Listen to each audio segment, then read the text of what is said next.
நாங்கள் பிறந்த இம்மண்ணிற்கான அரசியல் தமிழ் தேசிய அரசியல் என்ற தத்துவ புரிதலோடு நாம் தமிழர் கட்சி நடத்தும் தெருமுனை கூட்டம் கருத்துக்களையும்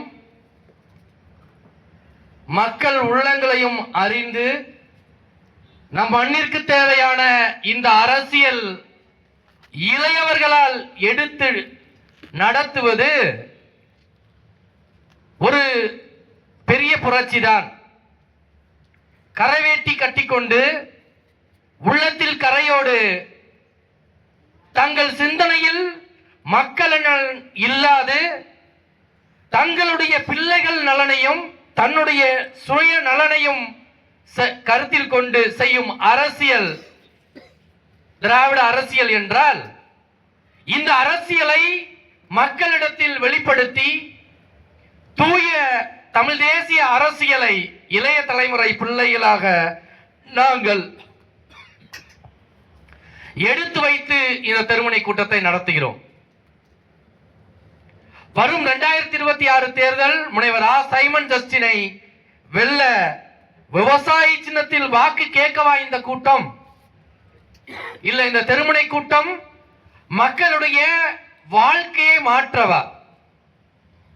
இரண்டுமே முக்கியம் என்றாலும் நாம் தமிழர் கட்சி இளைஞர்கள் எடுத்து வைக்கும் இந்த கூட்டம் மக்களிடத்தில் ஒரு விழிப்புணர்வை ஏற்படுத்தி மக்கள் சிந்தனையில் இருக்கிற அவநம்பிக்கையை, தாழ்வு மனப்பான்மையை,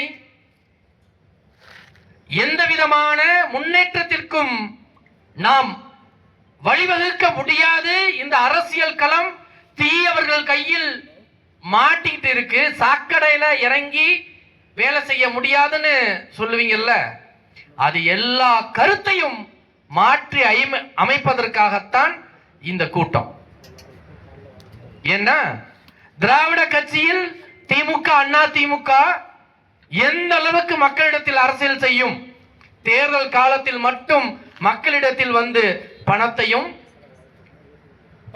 மீறிய பொய்யான வாக்குறுதிகளையும், இரண்டிற்கும் அடிபணியாதவர்களை மதுமத போதைக்கு ஆட்படுத்தி நம்மளுடைய மதிப்புமிக்க வாக்குகளை அவங்களுக்கானதா மாத்திட்டு போவாங்கன்னா, அதுதான் இங்க இருக்கிற அரசியல்னா. அடுத்த தலைமுறை பிள்ளைகளுக்கான அரசியலை எடுத்து வைத்து நாம் தமிழர் கட்சி நடத்துவது இது தத்துவார்த்த தேர்தல். எந்த அளவுக்கு இது தத்துவார்த்த தேர்தல்? ஏற்கனவே என்னுடைய இளையவர்கள் என்னுடைய தோழர்கள் எடுத்து வைத்தது போல நாம் தமிழர் கட்சி வேளாண்மையை முன்னிலைப்படுத்தி அதன் மூலியமாக தற்சார்பு பொருளாதாரத்தின் மூலியமாக நாட்டுடைய பொருளாதாரத்தை மேம்படுத்த முடியும்னு சிந்தனை கொண்ட இளைஞர்கள் நாம் தமிழர் கட்சியில் இருக்கிறாங்கன்னா, அவங்க எடுத்து வைக்கும் அரசியல் எதை நோக்கியது? நாம் தமிழர் கட்சி எடுத்து வைக்கும் அரசியல் அதிகாரத்தை நோக்கியது. ஒவ்வொரு துறையிலும் நாம் முன்னேற வேண்டும். எந்தெந்த வகையில் நாம் முன்னேற வேண்டும்? நேர்மையான முறையில் மக்கள் பணி செய்ய மக்களுடைய வரிப்பணத்தை சரியா பயன்படுத்தணும். அது எந்தெந்த துறையில? எல்லா துறையிலும் சரியா பயன்படுத்தணும். அது இங்க நடக்குதா? என்ன நாம் நம்மளுடைய வாழ்வை உயர்த்தி கொள்ள, நம்மளுடைய பிள்ளைகளுடைய நலனை முன்னிலைப்படுத்தி கல்வியை முன்னிலைப்படுத்துறோம்.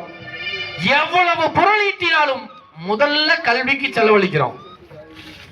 அதற்கப்புறம் நம்மளுடைய இல்லத்தை சரிபடுத்த நம்மளுடைய வீடை கட்டிக்கிறோம், வீட்டுக்கு தேவையான தண்ணீரை எடுத்துக்கிறோம், மின்சாரத்தை எடுத்துக்கிறோம். இது எல்லாம் அடிப்படை தேவை. அடிப்படை தேவை, அவசர தேவை. நம்முடைய உபகரணங்களோ வாகனங்களோ மருத்துவமோ இது எல்லாமே அவசர தேவை. இந்த அடிப்படை தேவையையும் அவசிய தேவை, அடிப்படை அவசிய தேவையை மீறி நாம் சிந்திக்கிறோமா? ஒரு குடும்பத்துல ஒரு நிகழ்ச்சி நடக்கும் போதோ இல்ல ஒரு விழா நடக்கும் போதோ அந்த குடும்பமே கூடி நின்று பேசுவது அடிப்படை தேவையா இருக்கிற வீட்டு தேவையை பத்தியா, அவசிய தேவையா இருக்கிற மருத்துவ தேவையை பத்தியா? அதை மீறின உங்களுடைய பொருளாதார வளர்ச்சி. எவ்வளவு சேமிப்பு எடுத்து வச்சிருக்கீங்க? அந்த சேமிப்பினால் என்ன பொருளாக அது மாறி இருக்கு? புது வீடு கட்டி இருக்கியா? புதுவா இடம் வாங்கியிருக்கியா? புதிய வாகனம் வாங்கியிருக்கியா? உன்னுடைய வாழ்வு தேவைக்கு தவிர உன்னால எவ்வளவு சேமிச்சிருக்க முடியும்ன்றது ஒரு குடும்பத்தினுடைய தனி மனித வளர்ச்சி. அப்ப இந்த தெருவோட வளர்ச்சி, ஒரு குடும்பம் தன்னுடைய விழா காலங்களில் எவ்வாறு விமர்சனையா விழா கொண்டாடி தன் உறவினர்களிடத்தில் அறிவிப்பதோ அது போல ஒரு தெருவும் வளர்ந்து நிற்கணுமா இல்லையா? ஏற்கனவே சாம்சங் ராஜா சொன்னா அப்படி இல்ல, அந்த தனி மனித உழைப்பை தாண்டி தன் குடும்ப நலனை தாண்டி ஒரு தெருவுடைய வளர்ச்சிக்காக நீங்கள் சிந்திச்சிருக்கணும், செயல்பட்டிருக்கணும்னு எடுத்து சொல்றாங்கல்ல.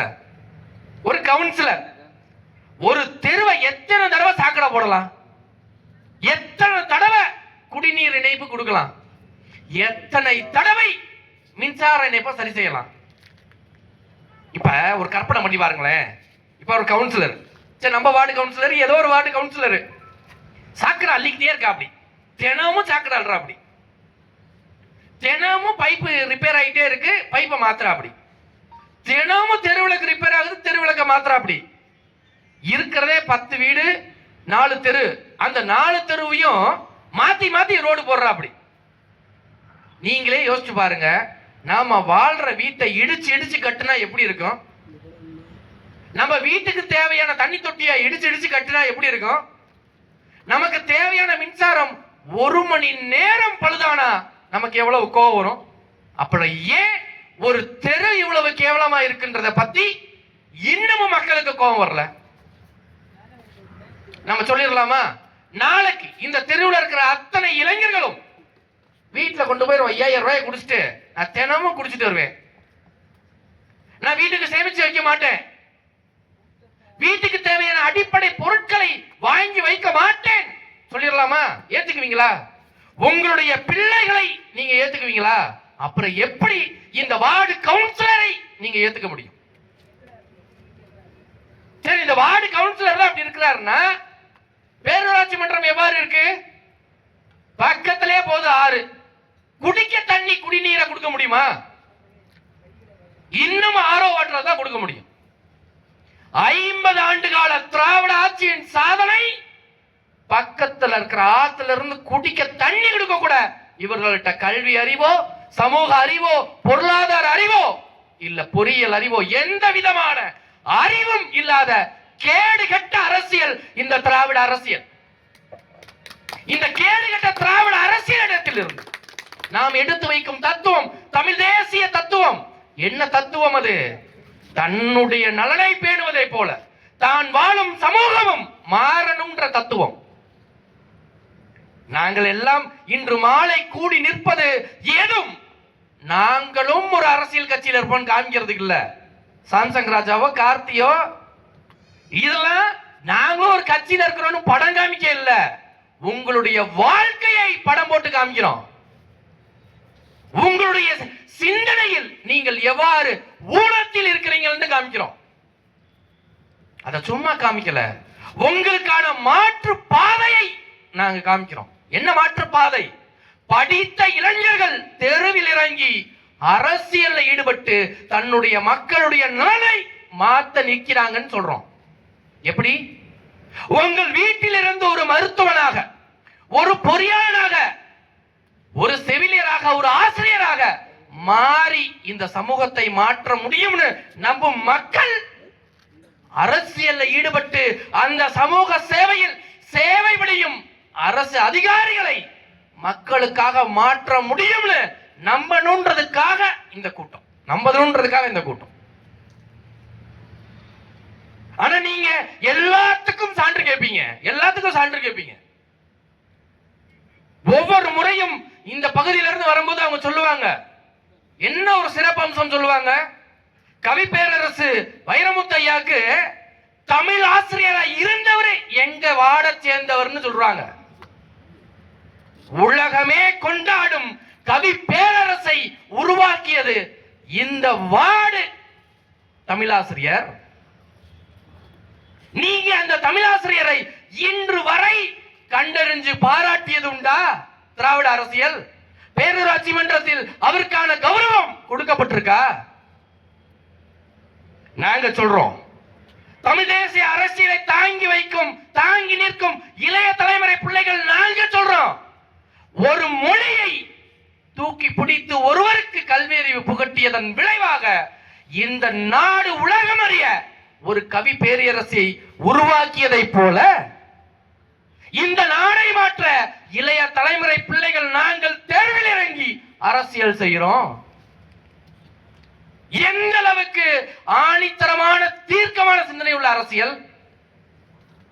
ஒரு மருத்துவர் இந்த தெருவில் இருந்து எழுந்து வந்துட்டா, இந்த தெருவில் இருந்து ஒரு கட்டட பணியாளர் எழுந்து வந்துட்டா, ஒரு பொறியாளர் எழுந்து வந்துட்டா, எவ்வளவு பெரிய பயன், எவ்வளவு பெரிய பயன்! மருத்துவருக்கு கொடுக்கிற 100 ரூபாய்ல இந்த தெருவில் இருந்து வந்ததுனால 50 ரூபாய் வாங்கிட்டு செய்ய முடியுமா இல்லையா?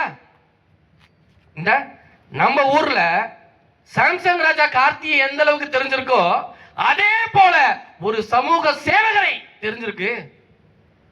செந்தில் அண்ணனை தெரிஞ்சிருக்கு. எந்த அளவுக்கு தெரிஞ்சிருக்கு?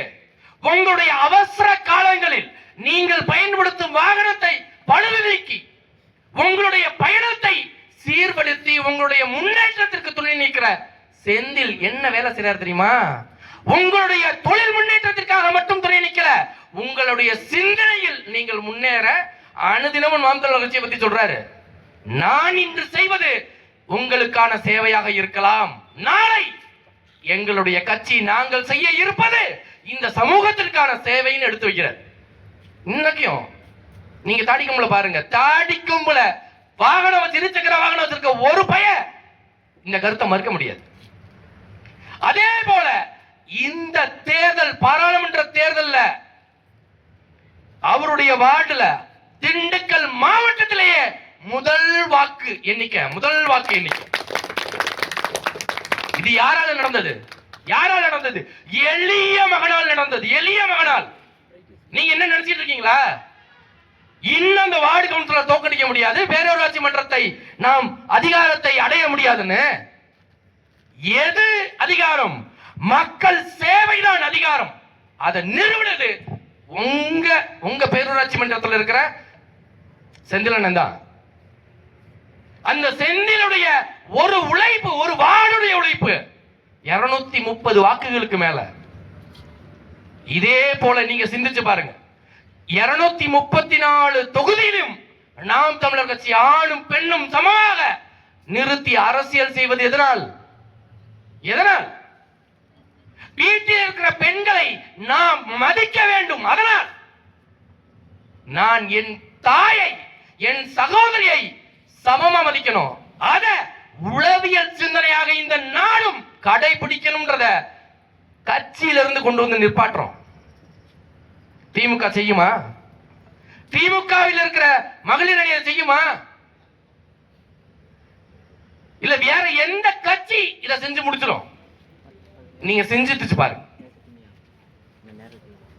ஆனா உங்களுக்கு எதை காமிச்சு வாக்கு செலுத்துறாங்க? நம்மளை எதை வச்சு பேசுவாங்க? நாங்க நிறைவா உங்களுடைய நம்பிக்கையை பெறுவதற்காக ஒன்றை சொல்லி நிறைவு செய்கிறோம். இந்த தேர்தல் நாம் தமிழர் கட்சி எடுத்து வைக்கிற கருத்தியல் யுத்தத்திற்கு முன்னாடி இந்த திராவிட கட்சிகள், சிந்தனை இல்லாத செயல் வீரர்களை களத்தில் வச்சிருக்கிற திராவிட கட்சிகள், இருபெரும் திராவிட கட்சிகளையும் வீழ்த்தி நாங்கள் வெல்லுவோம். ஆனா எல்லா இடத்திலும் எங்களிடத்தில் குறை சொல்வது ரொம்ப கோபமா பேசுறாங்க. நீங்களும் எங்களை போல சமூக சிந்தனையோடு மாறி பாருங்க. உங்க வீட்டுல தண்ணி வரலைன்னா எப்படி நீங்க கோவப்படுவீங்களோ, உங்க வீட்டுல விளக்கு எரியலைனா எப்படி நீங்க கோவப்படுவீங்களோ, அதே போல உங்களை போல எளிய மக்களாக இருக்கிற நாங்களும் இந்த சமூகத்தை கணக்கிட்டு இந்த சமூகத்தில் இருக்கிற அனைத்து தரப்பு மக்களையும் சாதி மத பேதம் இல்லாத ஓர் தமிழர்களாக நாங்கள் கருதி நாங்க நிக்கிறோம். அதனாலதான் இவ்வளவு கோபம். ஆனா வெறும் கோபம் இல்ல, சிந்தனையில் தெளிவான கோபத்துல இருக்கிறோம். ஆனா இவங்க நம்மளை எப்படி வச்சுட்டாங்க? புதுசா ஒண்ணு முயற்சி பண்ணுவோமா? இது வரைக்கும் எனக்கு வழக்கத்துல ஒப்பாத ஒண்ணு செய்வோமா? ஒரு குடும்பத்துல எப்படி பேசிக்குவாங்கன்னு நினைக்கிறீங்க இந்த தேர்தல் காலத்துல? ஓட்டு போட போற பொண்ணு கொஞ்சம் கேளுமா, அவன் கொடுக்க போறது 1000 ரூபாய்மா, கொடுக்க போற 1000 ரூபாயோட அரிசி பருப்பும் தாராமா, கொஞ்சம் என் கூட வந்து அந்த திமுகவுக்கு தான் ஓட்டு போடுமான்னு கேக்குறான். யாரு? வீட்டுல இருக்கிற அந்த குடிகாரக்காரன் கேக்குறான்.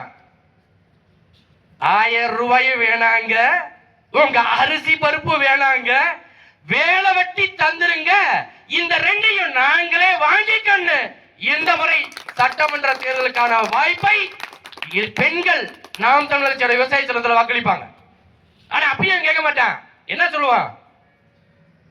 வேட்டி சேலை தாரோம், குடிக்க குவாட்டர் கொஞ்சம் தாரோம், இதனாலயாவது எங்களுக்கு ஓட்டு போடுன்னு கேட்பேன். அப்ப நாங்க என்ன சொல்றது? அந்த பிள்ளை என்ன சொல்ல போது? ஏன் செந்தமிழன் சீமானின் வழி வந்த வீர மங்கைகள் என்ன தெரியுமா சொல்லுவாங்க? குடிக்க வச்சு நாட்டை கெடுத்தது இந்த திராவிட கட்சின்னா அந்த திராவிட கட்சிக்கு எங்களுடைய வாக்கு இல்லை. சாராயம் வேணாம், உன் வேட்டி சேலையும் வேணாம், நாங்கள் மானம் இல்ல மறவர் கூட்டம், நாங்கள் விவசாயத்துக்கு தான் வாக்களிப்போம்னு சொல்ல போறாங்க. நாங்க என்ன தெரியுமா சொல்லணும்? இவங்களுக்கு நம்பிக்கை சொல்லணும்ல. அட ஓட்டு போட போற பொண்ணு கலங்கி நிக்காத, கண்ட கண்ட சின்ன கண்டு கலங்கி நிக்காத, விவசாயி சின்னம் அதை வாழ வைக்கும் சின்னம், அந்த சின்னத்திற்கு உன்னுடைய வாக்கை செலுத்தி மதிப்பு மிக்க தமிழர்களாகிய எங்களையும் உங்களையும் மதிப்பளிக்க விவசாய சின்னத்தில் வாக்களிச்சு விடைபெறேன். நாம் தமிழர்.